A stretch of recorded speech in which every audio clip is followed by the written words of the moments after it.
অক্টোবরের ১ তারিখে শুরু হওয়া শাটডাউন বা সরকার অচলাবস্থা এখন মার্কিন ইতিহাসের দ্বিতীয় দীর্ঘতম।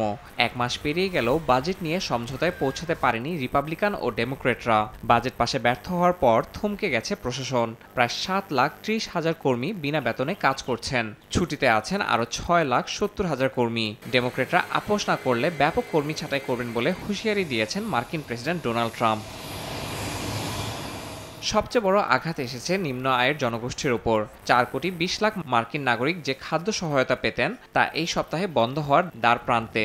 খাদ্য সহায়তা চালু রাখতে ডেমোক্রেটরা $৫ বিলিয়ন জরুরি তহবিল ব্যবহার করার আহ্বান জানালেও হোয়াইট হাউস জানিয়েছে আইনগতভাবে ওই তহবিল ব্যবহার করা সম্ভব নয়। স্বাস্থ্য বীমা ভর্তুকি নবায়ন না হলে প্রিমিয়াম বেড়ে যেতে পারে গড়ে ১১৪%, যা মারাত্মকভাবে প্রভাব ফেলবে ২ কোটিরও বেশি মানুষের জীবনে। এরই মধ্যে প্রেসিডেন্ট ট্রাম্প সামাজিক মাধ্যম ট্রুথ সোশ্যালে এক পোস্টে বলেন, ডেমোক্রেটরা সম্পূর্ণ পাগল হয়ে গেছে। এখন সময় এসেছে ফিলবাস্টার নিয়ম তুলে নিউক্লিয়ার অপশন চালু করার। এতে ৬০ ভোটের বাধা তুলে সাধারণ সংখ্যাগরিষ্ঠতা অর্থাৎ ৫১ ভোটে বিল পাশের সুযোগ তৈরি হবে।